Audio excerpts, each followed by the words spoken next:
It's almost Halloween, and in order to celebrate this month properly, there were a few necessities needed. Haunted houses, candy, costumes, and of course, scary movies. As you can assume, I'm going to talk about the movie portion.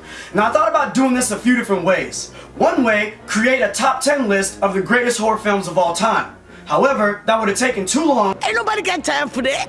Plus, all film is subjective. So I probably would have got a bunch of comments about people saying this movie should have been here, that movie should have been there. So instead, I decided to give you my top 5 horror films that I have to watch every October in order to complete my Halloween season. So with that said, here we go. First up on today's list, Saw 1 through 3. He doesn't want us to cut through our chains. He wants us to cut through our feet. Technically speaking, he's really a murderer. He's inside the safe. You all possess the combination. Help me.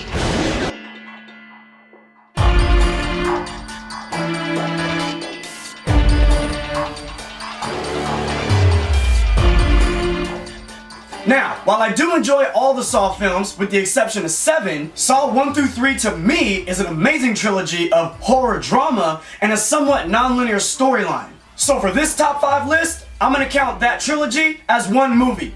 So deal with it. Now, when Saw first came out, it was like a movie that I'd never seen before. And if I'm being honest, I also didn't really know that much about it. So when I first watched the movie, it caught me completely by surprise. So you have these two strangers that wake up in the nastiest bathroom that you've ever seen. They're chained to pipes, and for the next 90 minutes, they gotta try to figure out why they're there, who each other really is, and after all of that, saw a foot off in order to escape and make it home in time to watch Lost.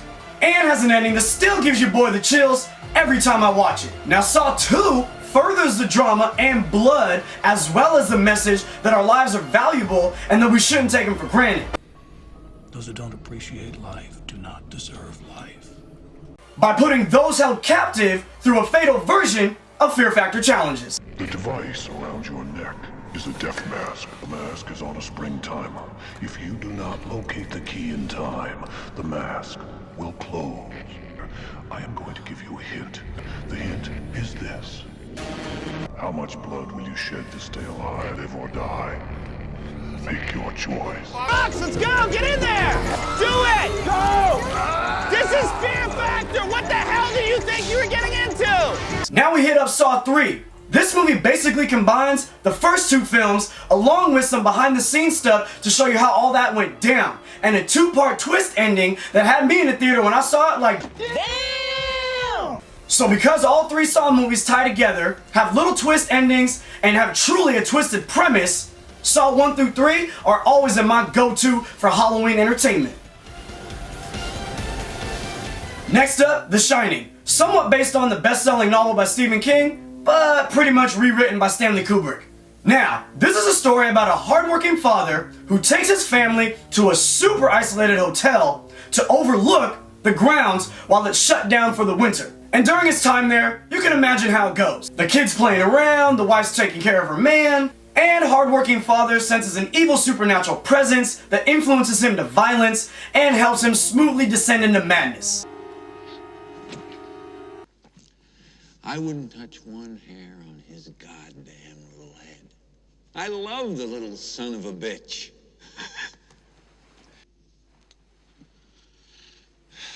I did hurt him once, okay? Now The Shining holds a special place in my heart, as this was one of the first horror movies that I ever saw as a kid. The movie is beautiful to look at, and Kubrick took his time to build tension in many scenes to ultimately bring you to a more dramatic conclusion. Now, even though this movie does take its time to build that tension, it never seems slow to me. I really feel like every frame in this movie is needed to bring you as deep as possible into this world of isolation and surround you with that terrifying feeling that someone that you love and trust can turn on you in an instant. It never occurred to you what would happen to my future if I were to fail to live up to my responsibilities? I just need a chance to think things over. You've had your whole fucking life to think things over. What good's a few minutes more gonna do you now? Stay away from me. Please. Don't hurt me. I'm not gonna hurt you. Stay away from me. Wendy, Stay away. darling. Light of my life. I'm not gonna hurt you. You didn't let me finish my sentence. I said, I'm not gonna hurt you. I'm just gonna bash your brains in. The Shining always makes me think about those people that you see with always having a smile on their face around a crowd. But you look real deep, and boy, you know they're pissed. And it's only a matter of time before this fool snaps.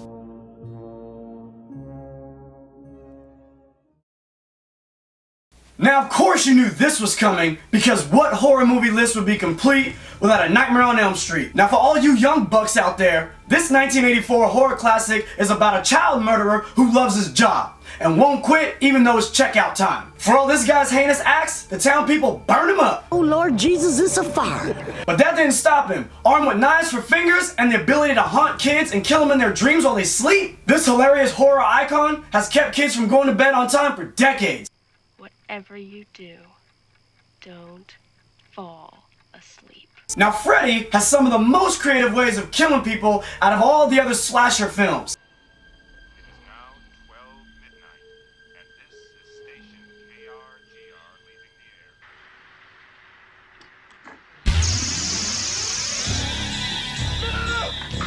the air.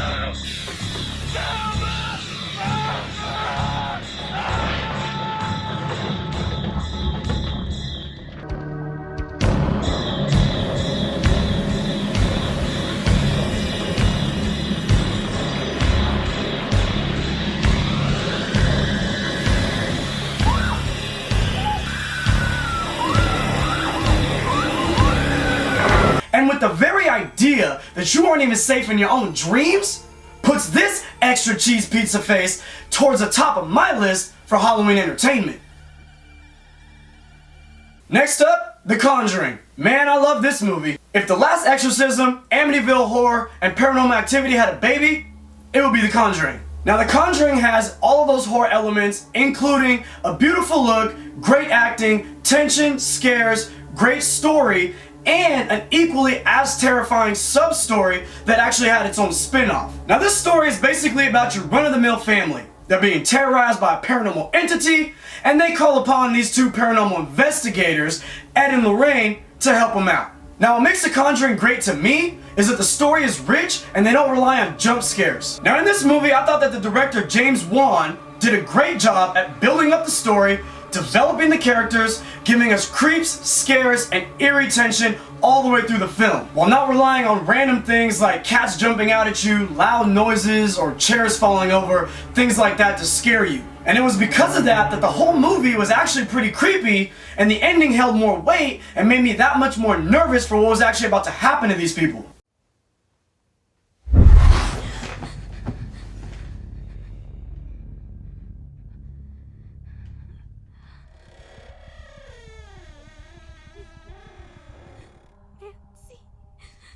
What are you doing?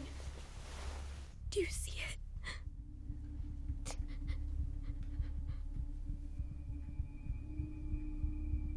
There's someone behind the door. What? There's someone standing over there. I don't see anyone. It's looking right at us.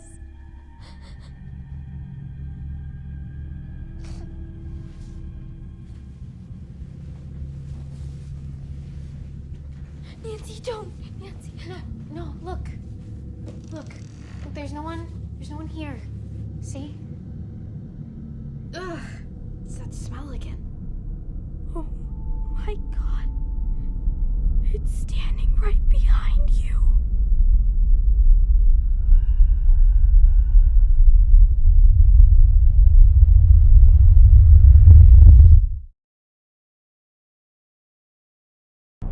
Last but not least, the Texas Chainsaw Massacre, the beginning.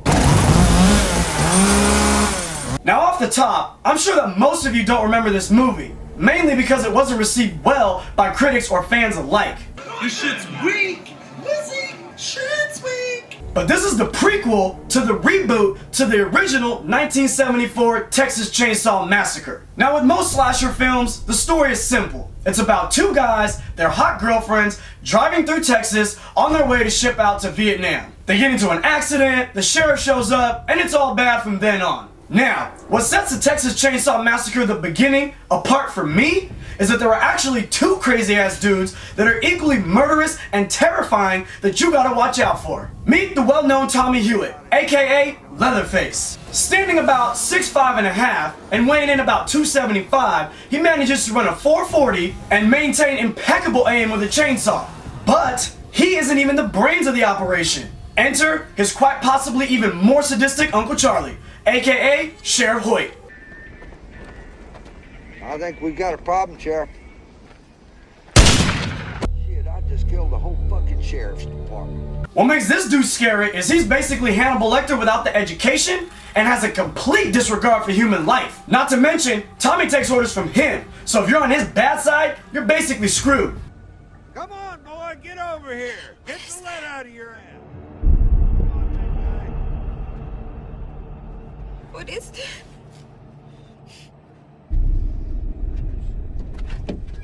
Go ahead, get on out of there.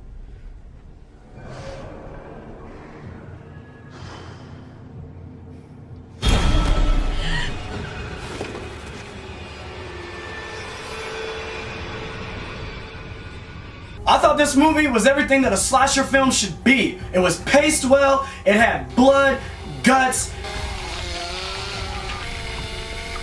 chase scenes, and an ending where everyone dies. Imagine that thought, driving through the backwoods of Texas, you see some dude out there talking about pop, pop, pop, pop, pop. It's pretty terrifying. And it's because of that the Texas Chainsaw Massacre The Beginning has earned a rightful place in my top 5 of horror movies that I watch every Halloween season. And I ain't going to Texas. Well, with all that said, I hope you're at least feeling me on some of my picks. But if you haven't seen or heard of some of them, I hope you pop some kettle corn, shut the lights off, and check them out this Halloween season. Other than that, be safe out there, like, subscribe, I'm out.